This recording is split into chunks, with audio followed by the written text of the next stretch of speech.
tanto os que estão aqui quanto os que estão online. Hoje é o último dia de aula antes do recesso, um pequeno recesso, depois volta, acho que tem mais 2 ou 3 semanas de aula. Alguma coisa assim. O que faremos hoje? Uma revisão de pontos importantes. O que eu vou fazer? Uma revisão de coisas que eu passei. Rápido, óbvio que de tudo que eu passei é bem rápido. E para isso eu vou colocar os mapas mentais. Ó, isso daqui é isso, lembra-se disso, cuidado com isso.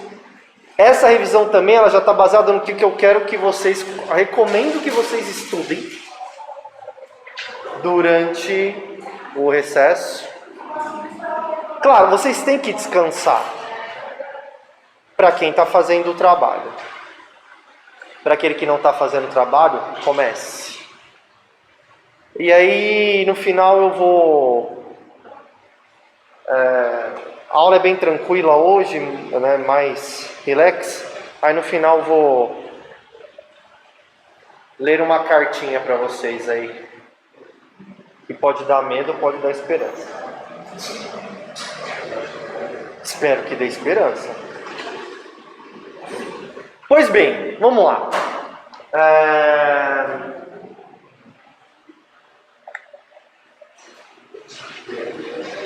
Vou abrir aqui, tá, gente?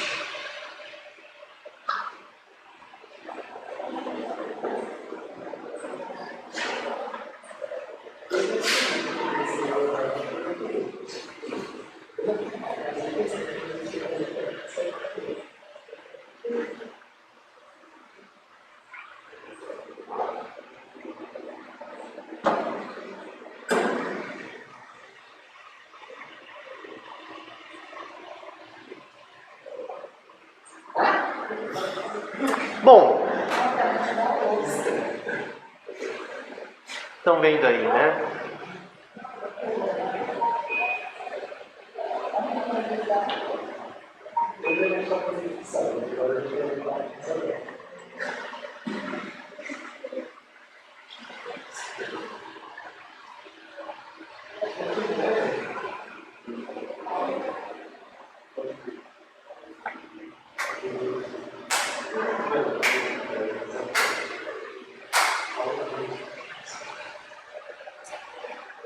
Para começarmos, vocês têm, uma vez que essa aula tem um caráter de revisão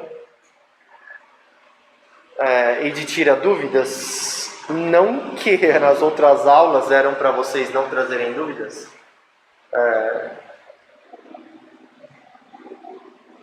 Porque um professor espera muito que os alunos questionem. Eu acho mó da hora o aluno questionar, tá? Assim, apontar. Seja, professor, eu acho que isso está errado. Ou, professor, não entendi. Professor, sério, façam isso. Se por um acaso vocês tiverem que fazer, estudar novamente para o vestibular, tal, concurso, cursinho, fazer cursinho de novo, enchem o saco do professor de vocês, que é muitas aspas para encher o saco, porque isso é bom para nós, isso é legal. Isso, aliás, é o que é desafiador, tá? Porque vocês têm bons questionamentos, bons apontamentos, mas às vezes guardam, ou por algum ressentimento que ficou no ensino médio, né, às vezes. Mas saibam que aqui, eu sei que muitos de vocês estão conhecendo o conteúdo pela primeira vez. Então não tem problema, fala, professor, peraí.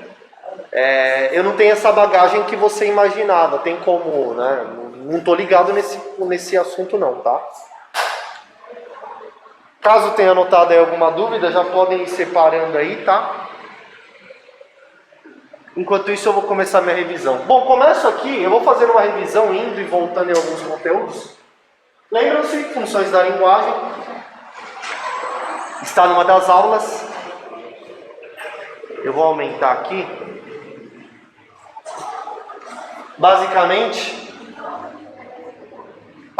todos os textos, todas as produções de texto, seja uma HQ, seja um mangá, seja um filme, obviamente uma poesia, uma propaganda, um romance, uma crônica, todos eles possuem uma função em si.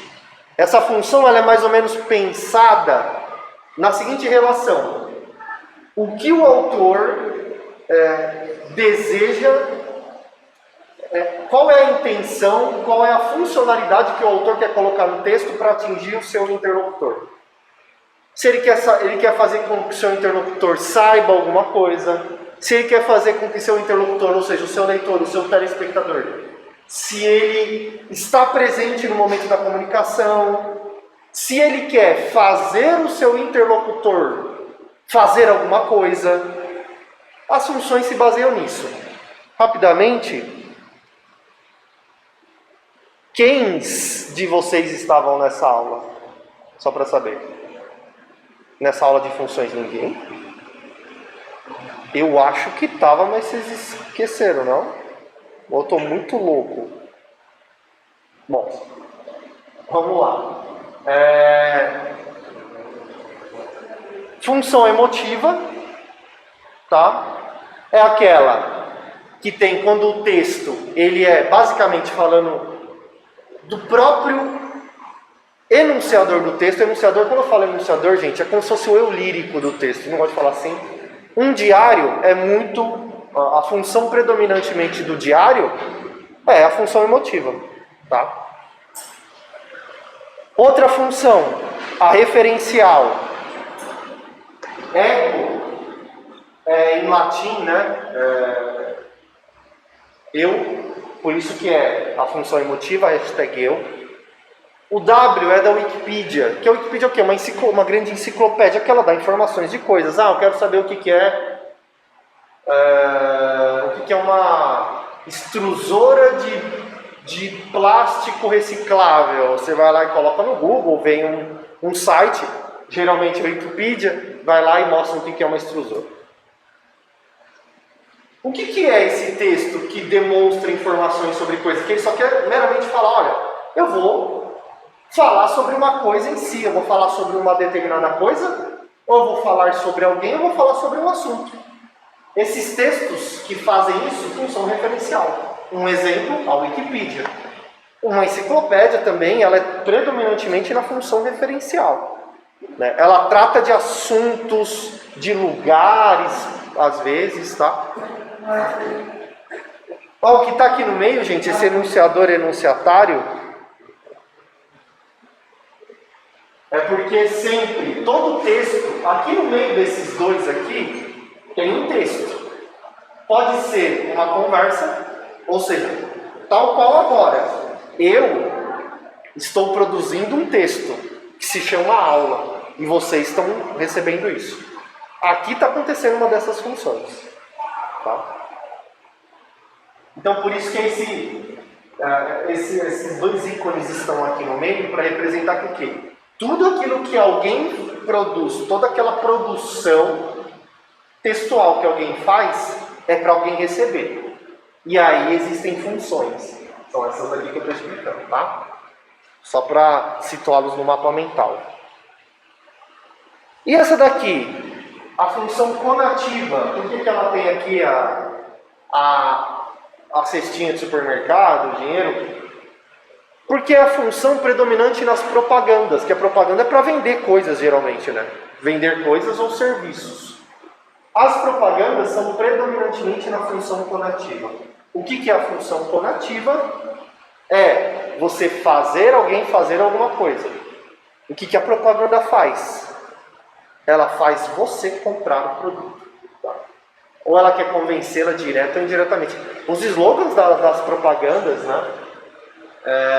Compre batom, faça tal coisa, assine o aplicativo tal. Esses verbos demonstram que tem alguém querendo que você faça alguma coisa. Esse alguém, no caso, a propaganda em si, tá? Não estamos dando nomes a pessoas, mas falando o que é a função do texto. Só para situá-lo, pessoas. Isso aqui cai a rodo no Enem. Rodo. Função da linguagem, tá?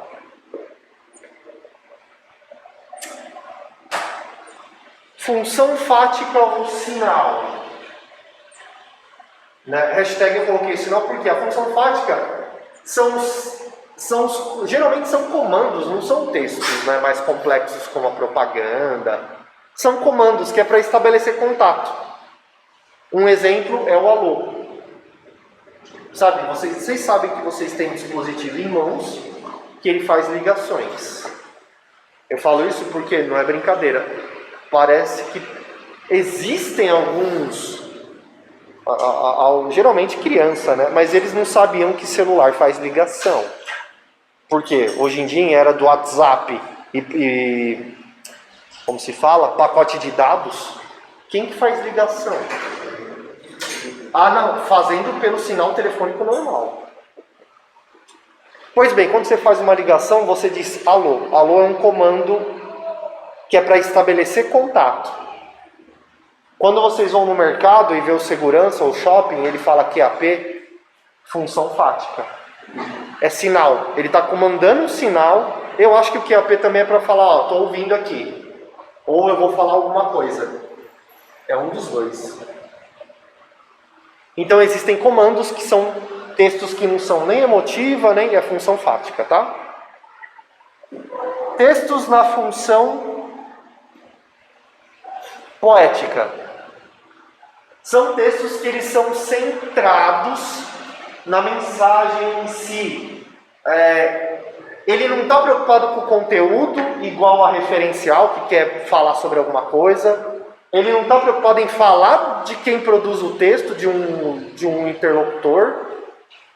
A função poética são os textos que estão preocupados em deixar o texto, se me permitem a linguagem, um texto bonitinho, de ser lido, de ser ouvido.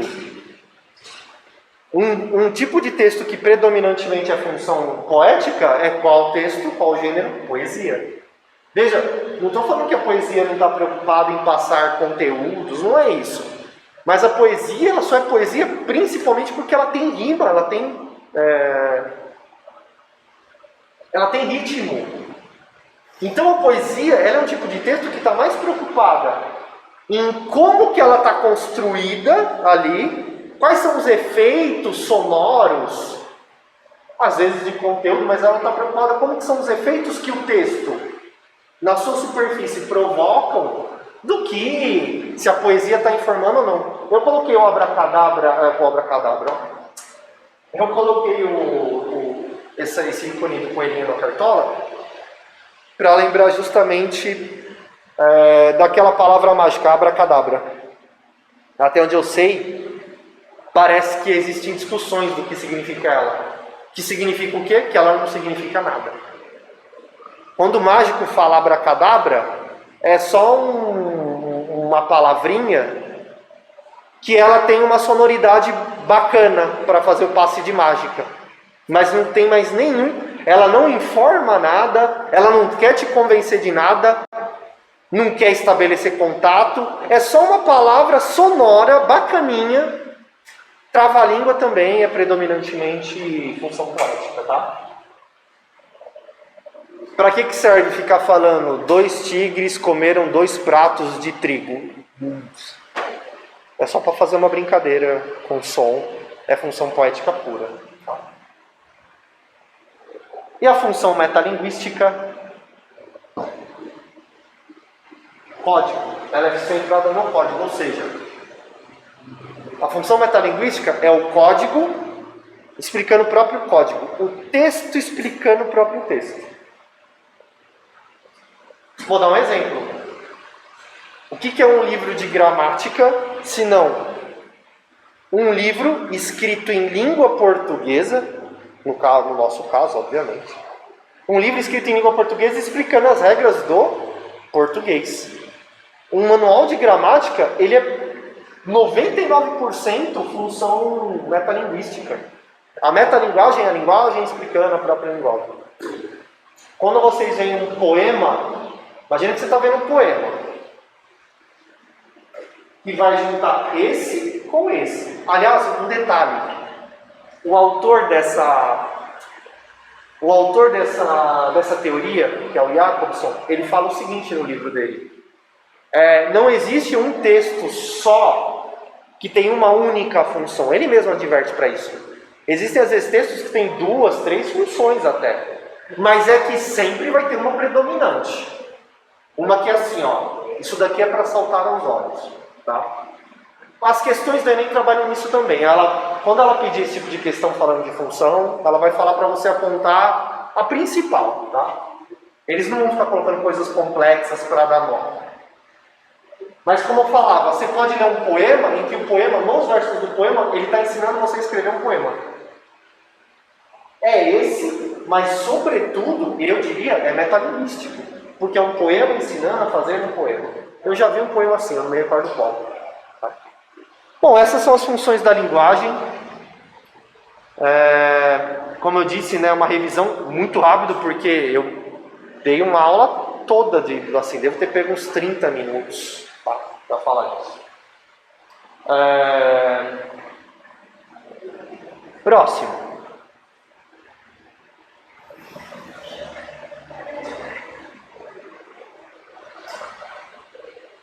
Esse daqui foram nas primeiras aulas. Relembrando. Nossa, não dá para ver o que está escrito embaixo, né? Ai, ai, ai.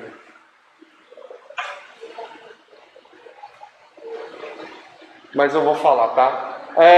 Lembrem-se, antônimos são palavras de sentidos opostos, tá? No caso, frio, quente, tudo bem? Sinônimos, o que são sinônimos, galera? Palavras escritas de maneira diferente, mas com sentidos iguais. Fogo e chama. Beleza? Ok.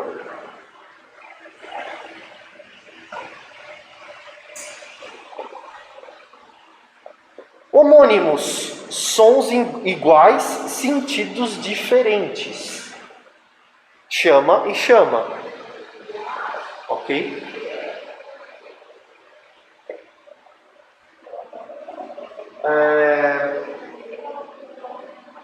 Chama no sentido de propagação de elementos químicos à base de comburente, e chama o verbo chamar na terceira pessoa do singular, tá? Ele ou ela chama.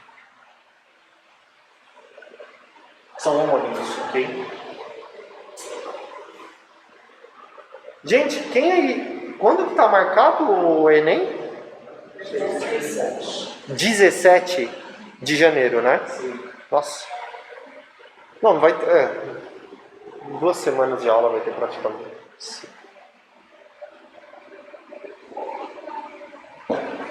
E parônimo, o que são parônimos? Quando você tem sons parecidos. E os sentidos... nesse caso, o parônimo, o sentido não entra em questão. Tipo, sentidos mais ou menos iguais, mais ou menos diferentes, pouco importa, tá? Por exemplo, voz e foz. A voz, aquela produção do aparelho fonológico humano, e foz, que é aquele leito de rio ou oceânico onde desaguam outras águas, né? Ok? Dúvidas? Não?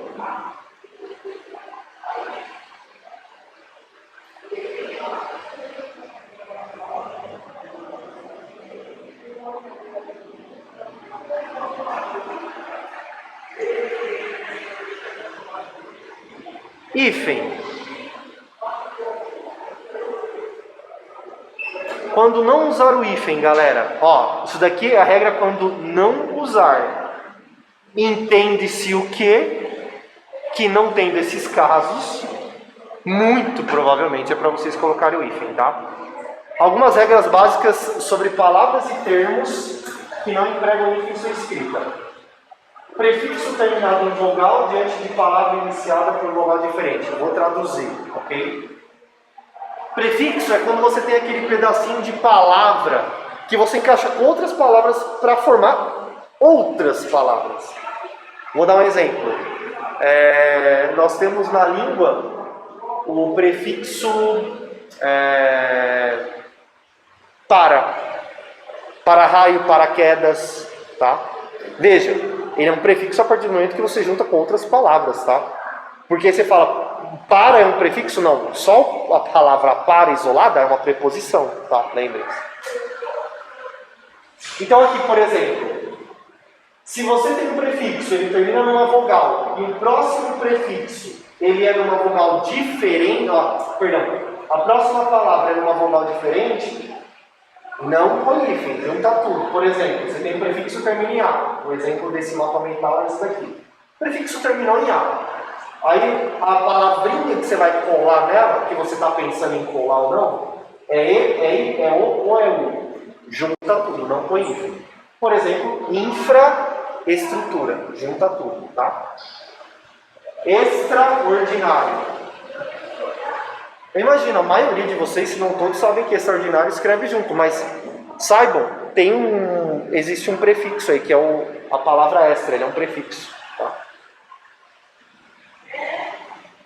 Semiárido também, junta tudo. Pode ver, semi significa meio, quase, e árido, tá? Que é o tipo de topografia, é o tipo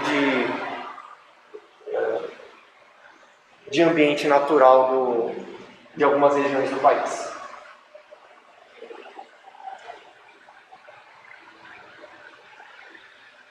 Outra regrinha quando não usar hífen.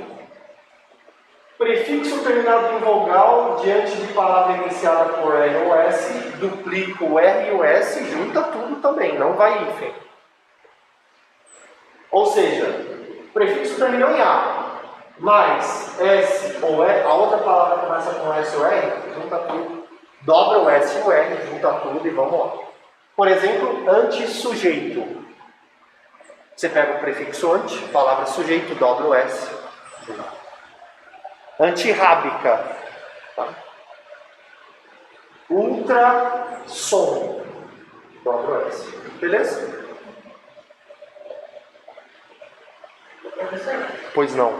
essa regra não se encaixa no guarda-roupa, né? Boa, ótima. Qual que é o seu nome mesmo? Israel.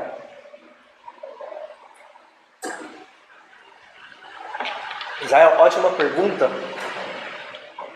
Porque guarda-roupa, imagina que a regra de guarda-roupa é uma regra que ela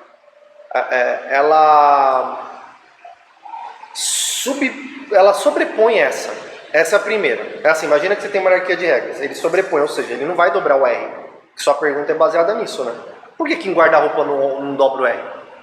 E a outra questão, Israel, que a sua pergunta é boa, é por conta do seguinte. Aqui isso aqui é coisa de professor, mas vocês têm que ter noção disso um pouquinho.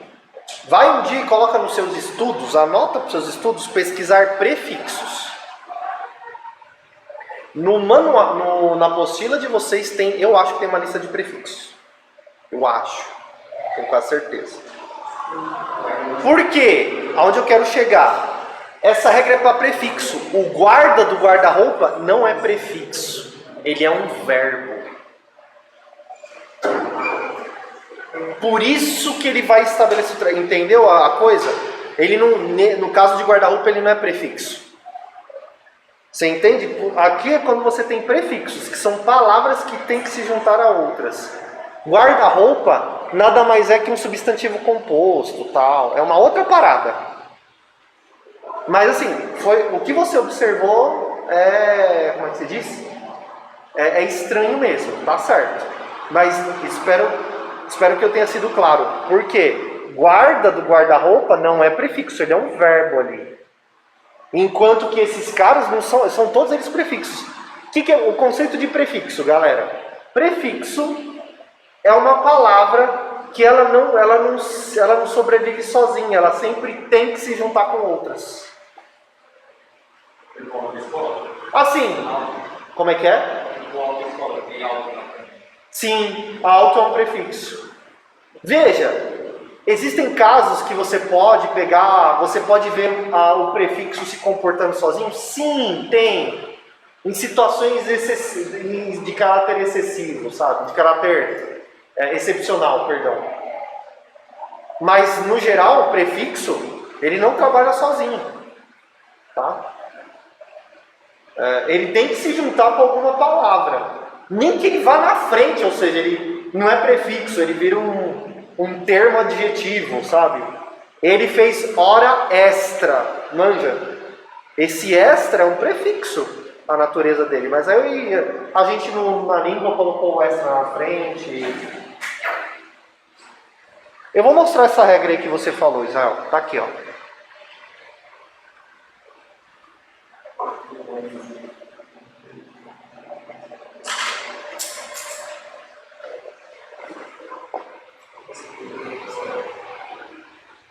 Aqui. Plural de substantivos, tá?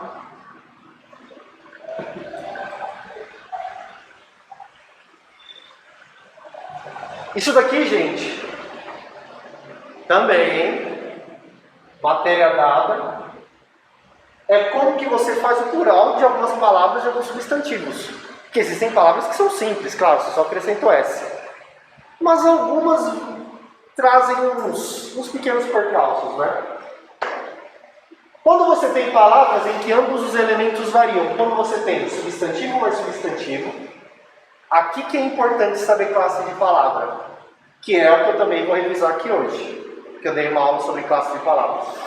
Você tem que saber, quando tem dois substantivos, ambos você vai marcar o S.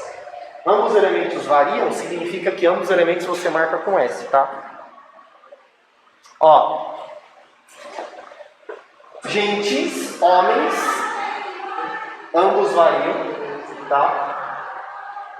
Guardas civis. Qual que é a regra do guardas civis? Que é parecido, não é a mesma que o Israel perguntou. É esse daqui, ó.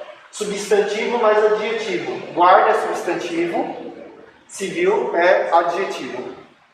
Salários mínimos. Substantivo mais adjetivo. Então, quando você tiver esse tipo de construção de palavra, dobra, você marca plural nas duas, tá? E quando somente um elemento varia, no caso último. Quando você tem palavras iniciadas com prefixos, verbos e advérbios. Por exemplo, beija-flor, a gente não fala beijas-flores, beija-flores, tá? Eu tenho um verbo e eu tenho substantivo. No caso, guarda-roupa, que foi a pergunta do Israel, sim, é um verbo, tá? Guarda-roupas. Furta-cor, gente, é uma cor, sabia? Eu não sei. E eu aprendi isso esse ano. Ouvindo alguém falando, eu falei, isso é uma cor furta-cor. Nossa, que maluco. Tem uma cor que se chama furta-cor. Furta-cores, então seria o plural, tá? Porque você tem verbo mais substantivo. Quando é o caso que somente o primeiro elemento varia? Palavras em que haja preposição clara, ou seja, expressa ou oculta. Ferros de abrir lata. Você tem ferro, você fala a palavra, é um ferro de abrir lata. O plural disso, ferros de abrir lata, porque tem uma preposição aí. Quando você tem palavras formadas por preposição, só o primeiro varia, tá? Cavalos vapor significa cavalos a vapor, tá? Você tem uma preposição aí, ou seja, só o primeiro elemento varia. Pé de moleque, pés de moleque, tá? Esse daqui é uma regrinha bem... Veja. Gente, foi igual a aula que eu dei para vocês de fonética. Nossas primeiras aulas se escrevem com S. Como é que você separa a sílaba? Por que você tem que... é tudo regra que é memorização. Não tem jeito. Não existe... É diferente de sintaxe. Quem estava aqui nas últimas aulas, que dei aula de sintaxe, por mais que seja chato, mas o conceito de sujeito, o conceito de predicado nominal, ele fala, ó, isso se chama isso por conta disso. Agora esses daqui você fala, por que é assim? aceita porque é. O máximo que se dá não é explicando. Isso daqui não é uma explicação porque você varia um elemento e não varia outro. Se dá uma dica para você saber quando vai variá-lo. Tá?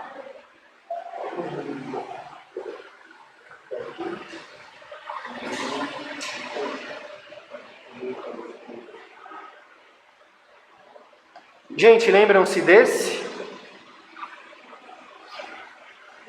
Os porquês?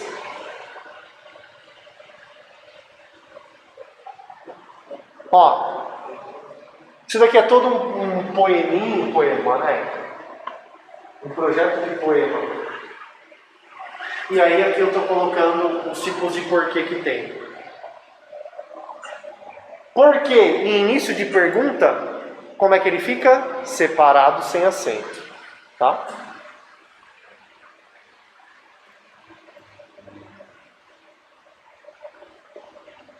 Porquê? Quando você vê um porquê, quando você quiser usar um porquê que ele está no meio da oração, desconfia.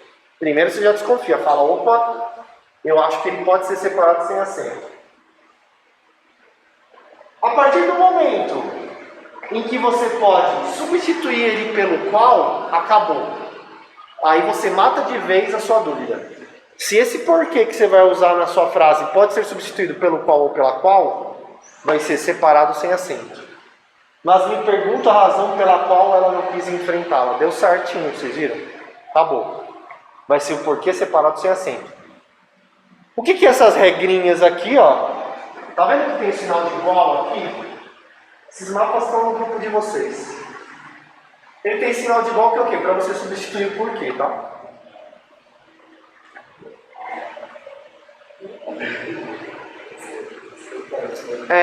Próximo porquê.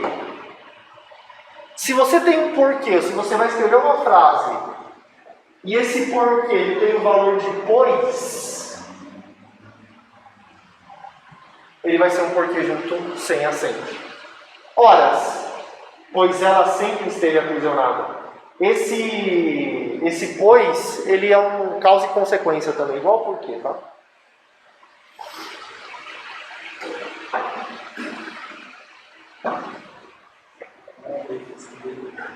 Pode ver que se vocês substituírem esse porquê pela regrinha de cima, do pela qual, não vai dar certo. Pela qual ela sempre... Nada a ver, tá?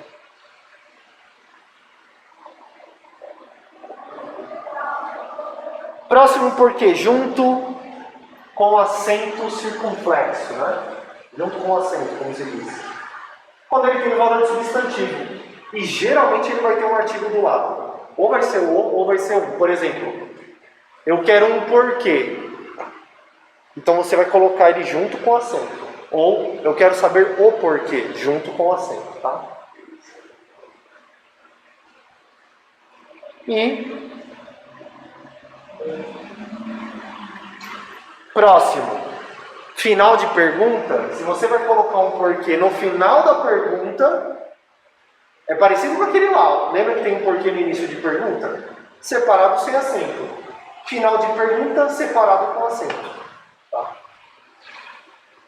Do tipo, igual esse verso aqui. Se jamais ouvimos seus pedidos, seus desejos, por quê? Fim de pergunta. Tá? Ok?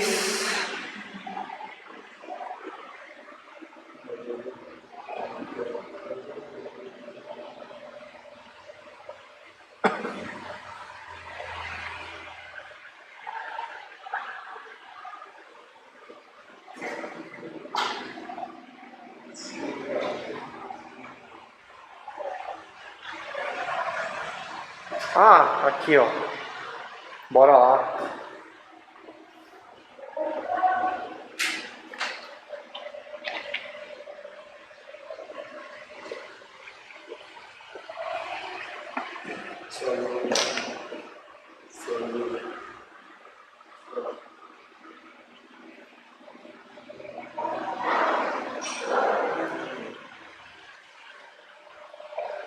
Ó, bora lá?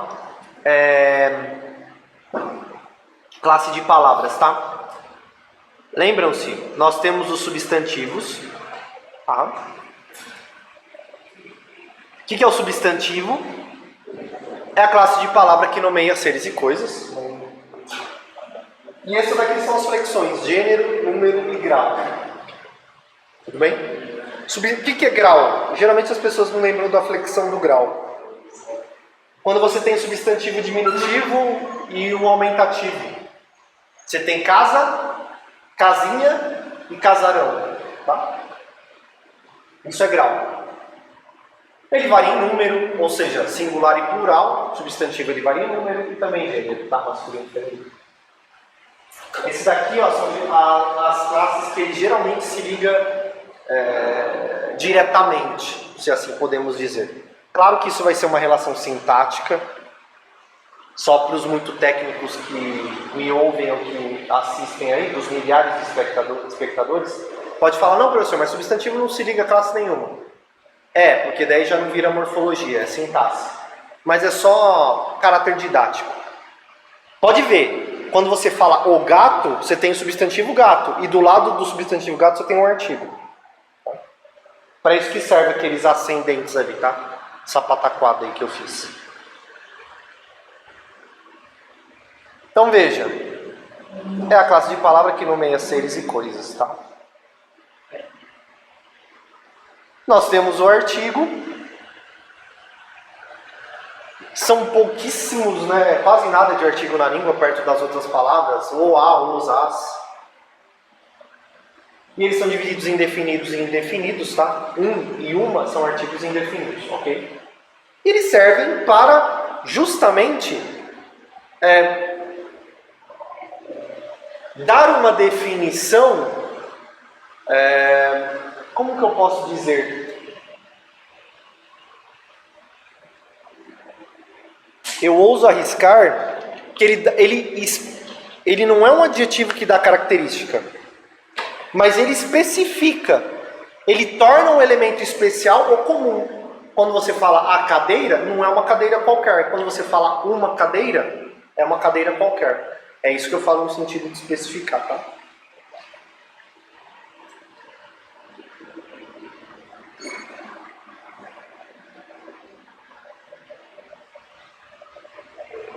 Preposição. Preposição, a classe de palavra que serve para quê, galera? Ligar termos a outros. Simplesmente. Tá? Suco de laranja. O que tem entre suco e laranja? De é preposição. Tá?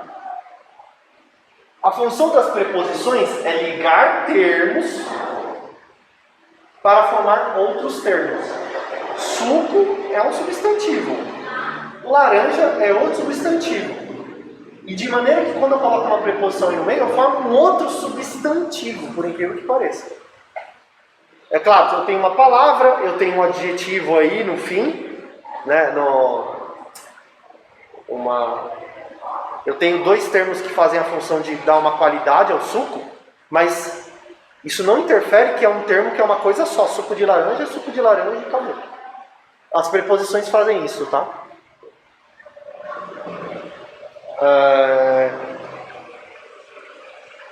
Quer ver? Engraçado. Se eu pedir para vocês pensarem assim, quando eu peço para vocês pensarem na palavra aula de matemática, vocês pensam em duas coisas separadas? Não. Para mim também dá a impressão que não. Você pensa numa coisa só, sabe? Que seja uma situação com uma lousa cheia de números. Mas você não pensa em aula e matemática, coisas isoladas. É uma coisa só. Entende? A preposição ela faz essa mágica, tá?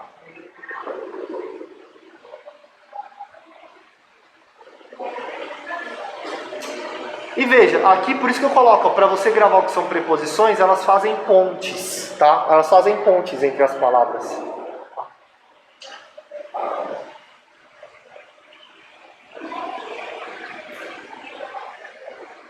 O próximo aí.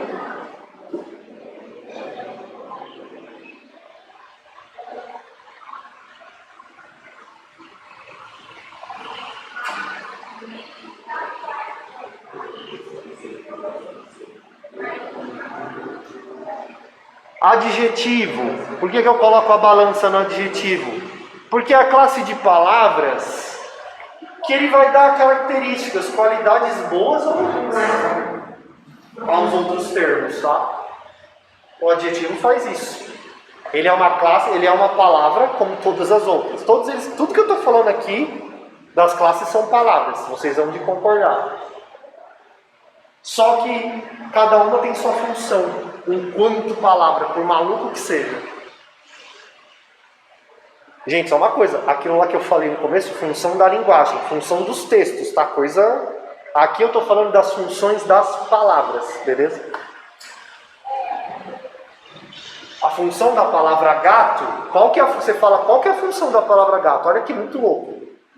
Que nonsense pensar nisso. Espera aí, eu sei o que é gato, mas o que é a função da palavra gato? Sabe qual que é a função da palavra gato? É dar um nome a um ser. Por isso que é um substantivo, tá? Veja aqui que a função dos adjetivos é dar características, sejam boas ou ruins. Gato amarelo, suco ruim, etc, etc. Tá? Veja que amarelo e ruim trabalham como adjetivos aí.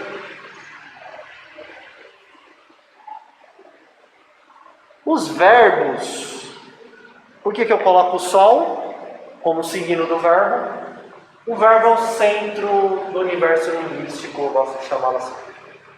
Não tem nada sem verbo, não tem como fazer uma oração sem verbo.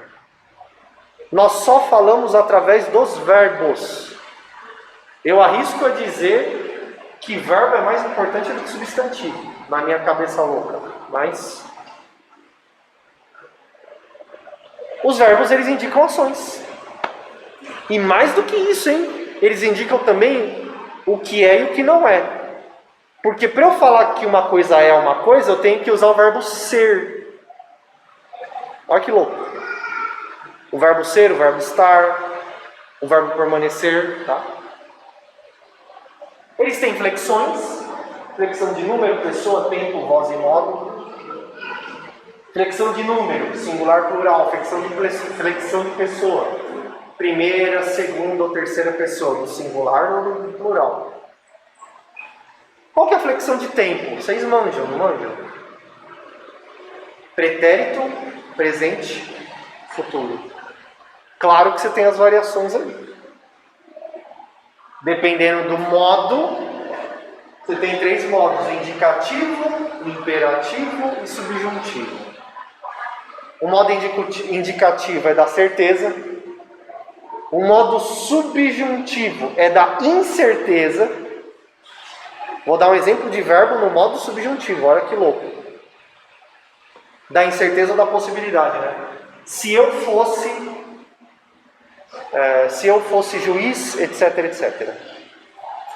Esse fosse é o verbo ser no modo subjuntivo, que é o verbo quando ele está marcado na possibilidade. Pois bem, existe isso mesmo, modo subjuntivo. A gente usa subjuntivo no dia a dia. A gente só não sabe que se chama subjuntivo. Tá? E a voz? Eu tenho verbos na voz ativa, voz passiva e voz reflexiva. Voz ativa, eu corto. Voz passiva, eu sou cortado. Voz reflexiva, eu me corto. Sacaram a diferença? A voz ativa é quando o sujeito faz ação. A voz passiva é só quando o sujeito recebe ação. E a voz reflexiva é quando o sujeito faz e recebe ação.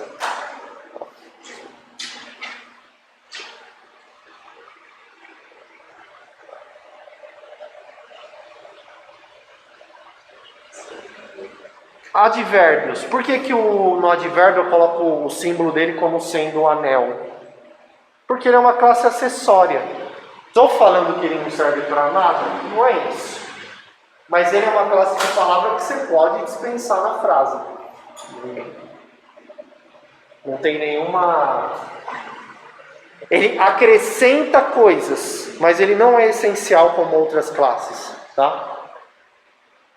Aí você tem advérbios de vários tipos. Tem advérbio de tempo, tem advérbio de lugar, por exemplo, aqui. Você tem advérbio de modo, Se vocês quiserem ficar familiarizados com os advérbios, é interessante. Pega a lista de advérbios que tem. Você vai ver muitos advérbios ali. E é interessante ficar atento, porque às vezes caem perguntas no Enem, que ele fala assim, isso daqui é um advérbio, né? E aí, mesmo que aquele não seja o gabarito, se você sabe que é um advérbio, e você sabe que aquela palavra não é um advérbio, você não assinala aquela resposta. Ou seja, resumindo, saber o que é um advérbio, como qualquer coisa que eu falei aqui, tá, gente? Mas saber o que é uma coisa tão boba como essa, é também saber o que ele não é.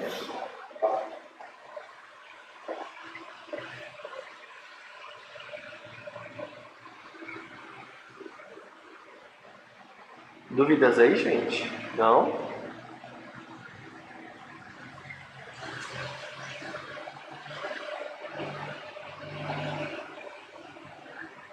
Esse daqui foi uma aula que eu dei,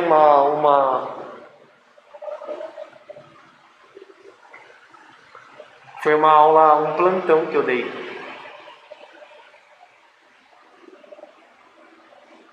Isso daqui são as etapas da redação. Só que eu estou explicando de uma maneira como se estivesse construindo uma história.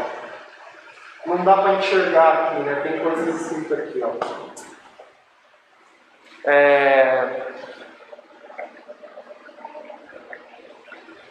Você tem a introdução da redação, que é a cena.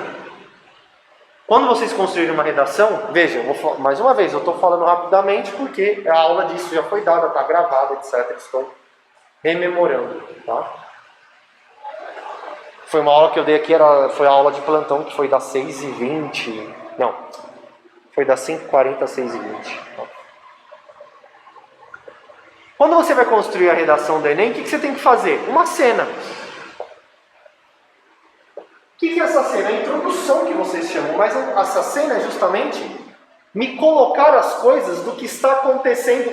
Você vai me colocar um cenário sobre de onde começa a sua redação. O exemplo que eu pego aqui é um exemplo retirado de um editorial, tá? Ó. O retorno das precipitações nesse mês mostrou que tudo que é previsto chega e, ainda que tardiamente, pode gerar consequências preocupantes. Veja, aí continua. Isso daqui é a introdução.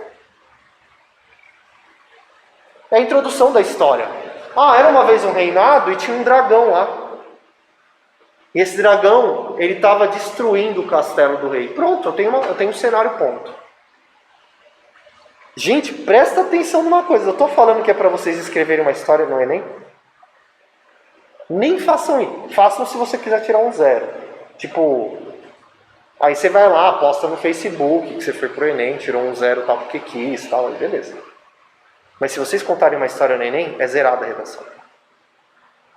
Eu estou querendo dizer que o processo de escrever uma redação, que tem uma tese, uma argumentação e uma conclusão, é o mesmo processo se você sabe contar uma história. E isso eu não tirei de uma cartola, não. Eu criei esse mapa aqui. Seja ele com orgulho ou com vergonha, dane-se, eu criei isso daqui, mas só que eu não inventei isso. Isso é uma teoria. De que todos os textos, para eles construírem um sentido, eles têm que obedecer como se fosse um mapa. E seja para você criar um conceito, um texto argumentativo, ou mesmo contar uma história, eles têm umas coisas parecidas na construção de sentido dele. Tá? Veja, então no começo da redação, coloca qual é que é o contexto, tá? Do que você está falando. Aí você vai apresentar os heróis. Os heróis ali da redação, que é a sua tese, é aquilo que você afirma, ou aquilo que você nega. Mas a sua tese é o ponto de saída de todo o resto do seu texto. Qual que é a tese aqui desse texto?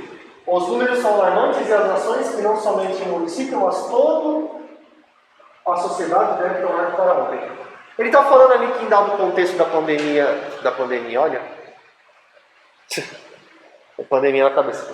No contexto da epidemia de dengue, ele tem uma tese, que não é só a sociedade, mas não é só o poder público, mas a sociedade tem responsabilidade. É a tese dele. E como é que ele vai defender a tese? Argumentando. É a construção do resto da história. Argumentar, gente, é o desenvolvimento da história. Argumentar é você dar força para a sua tese. Se sua tese é responsável não é só prefeito, também é o tiozinho e a tiazinha que joga lixo na rua. Argumenta. Por mais óbvio que seja, preciso que você argumente. Argumentar é dar força à sua tese. Da mesma forma que você tem ajudantes que dão força ao herói. O herói, no percurso da aventura dele, ele precisa às vezes falar com um mago, com um bruxo, aprender uma palavra mágica, um passe de mágica, ter uma armadura. Às vezes ele precisa confeccionar, ele tem um pote de ouro para comprar alguma coisa. Essas coisas que vão dando força ao protagonista da história é a mesma coisa que são os argumentos para a sua tese. É a mesma. A mesma. Os argumentos reforçam a tese. Tá? Assim como esses personagens coadjuvantes reforçam o papel do herói. Ok? Veja só aqui, ó, esse exemplo aqui de reforço da argumentação. Em primeiro lugar, deve-se redobrar a atenção para reduzir qualquer possibilidade de aumento dos criadouros. A lógica é simples. Quanto menos mosquito, menor é a chance da doença se propagar. O cara fez um argumento por uma construção lógica, por um silogismo. Se A é B, B é C, logo A é igual a C. É esse tipo de argumento aqui que ele construiu. Ele reforçou a tese dele. A tese dele é: a gente tem que se proteger do mosquito de tal jeito. E é isso daqui é um dos argumentos que ele dá. Por fim, você faz na pré-conclusão, que é o clímax. Vocês sabem que é o clímax da história, né? Quando a história ela atinge um ponto alto. Você vai se encaminhar para os momentos finais da sua história, assim como você vai se encaminhar para os momentos finais do quê? Da sua redação.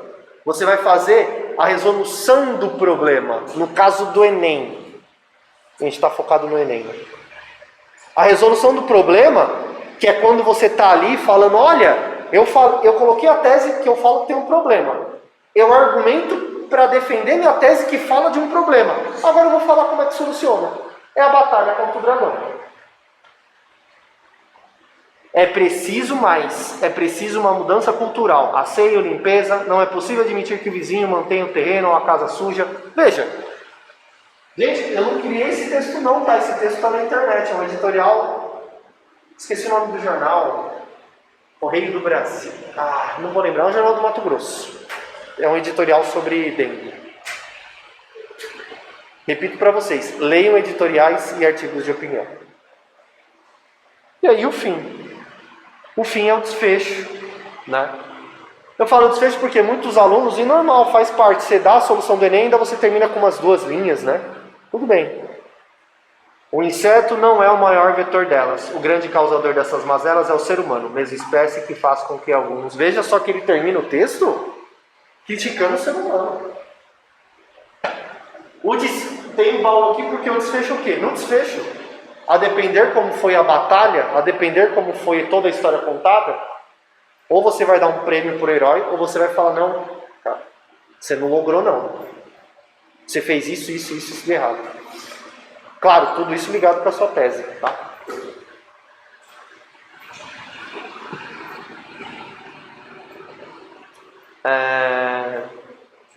Dúvidas? Não? Ótimo. Sinal que estão entendendo.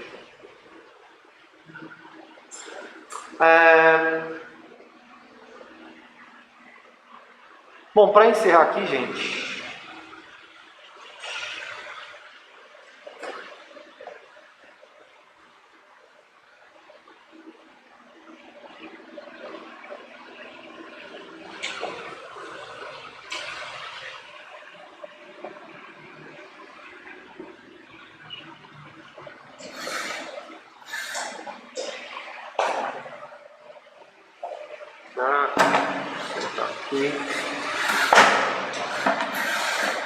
Abrir aqui o texto.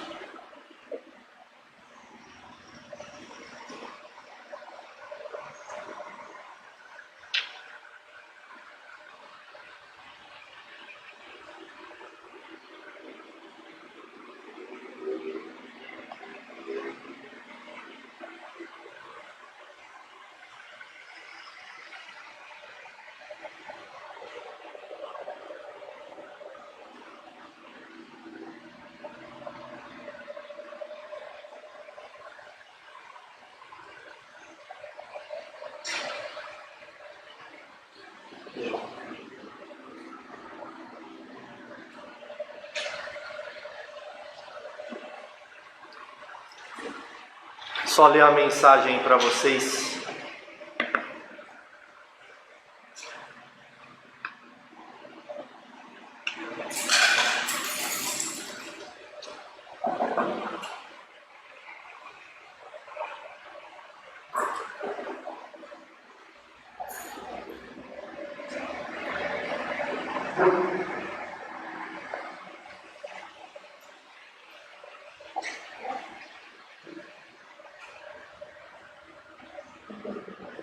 Bom, vou tentar sem óculos aqui, tá?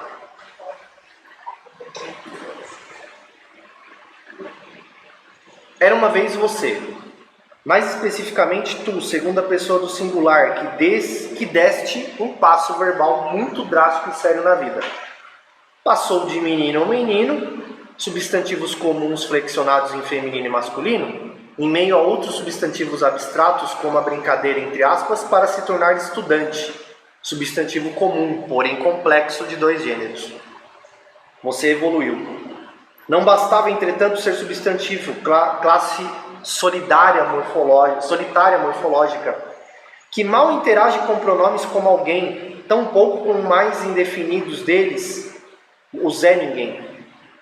Não, caro e cara estudante, você decidiu agir, escolheu sair da paralisia da palavra para se pôr em inúmeras frases e orações. Só que dessa vez não queria mais estar em orações com predicado nominal, meramente descrita com qualidades ou características, conectado somente com meia dúzia de verbos de ligação, em frases bobas como eu sou estudante, ela é aluna, continuo matriculado. Em dado momento, sua vida percebeu-se mais complexa ainda. Flexionou-se para um sujeito sintático, teoricamente substantivo sobrecomum, universal, e passou a se conectar com um verbo nocional. Lembra? O tal verbo de agir, que descreve ações que transita ou intransita no mundo sintático à sua volta. E aí você cresceu de predicado nominal para predicado verbal. Intransitivamente, você correu pra caramba, andou preocupadamente, viveu. Eis que os objetos da oração chegam. E aí você deixou a intransitividade limitada dos estudos como meramente um fim em si mesmo e transformou um instrumento, ou seja, estudar agora era o caminho, era transitivo. O tão sonhado curso, enfim, virou o fim. E nesse trânsito, mudou o seu tipo de predicado verbal do intransitivo para o transitivo. Quero ser médica. Desejo a carreira de professor, farei engenharia. Entretanto, contudo, porém, eis que as orações ficam mais complexas e viram períodos compostos, e as adversidades da vida nascem no início da oração seguinte com aquele termo, mas, deixando a realidade linguística dos sujeitos um pouco mais complexada.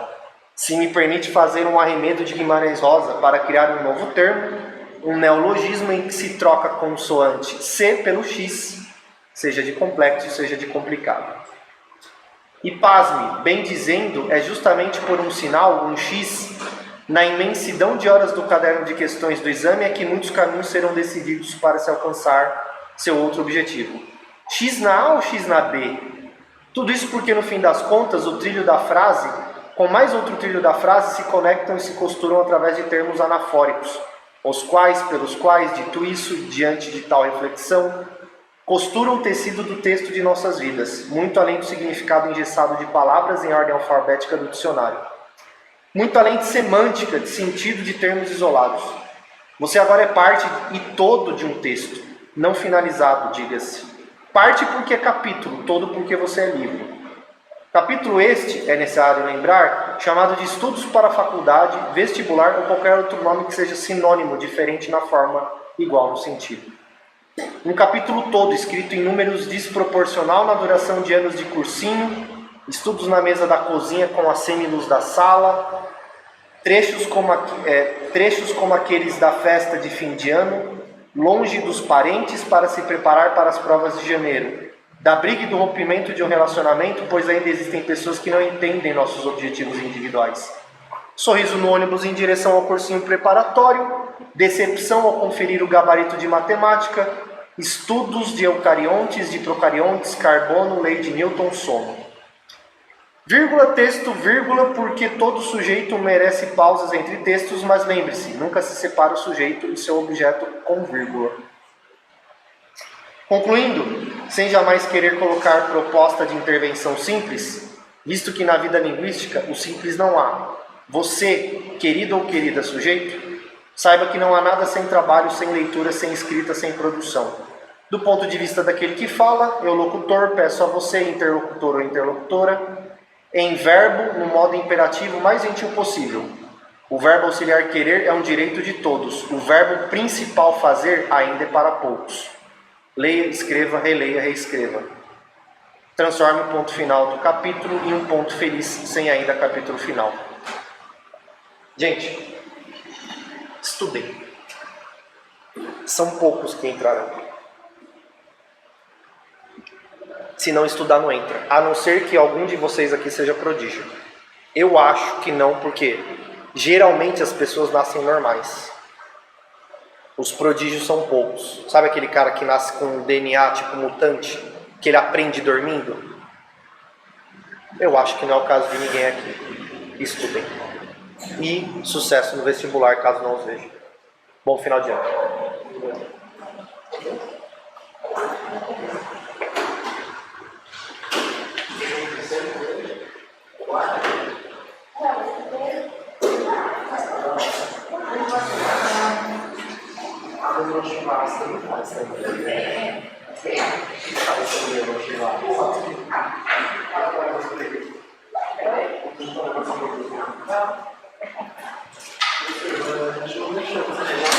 Eu fiz uma introdução, eu queria perguntar para vocês, tá bom?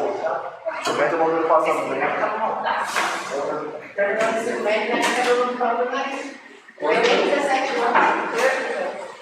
Eu me queria entender disso.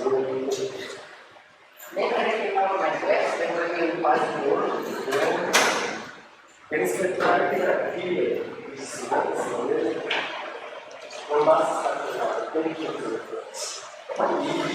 Tá boa. Eu consigo ver a tese dele aqui. Consigo. Só pede para ele tomar cuidado. Quando ele fala desse direitos diante desse ponto, deixa eu ver aqui.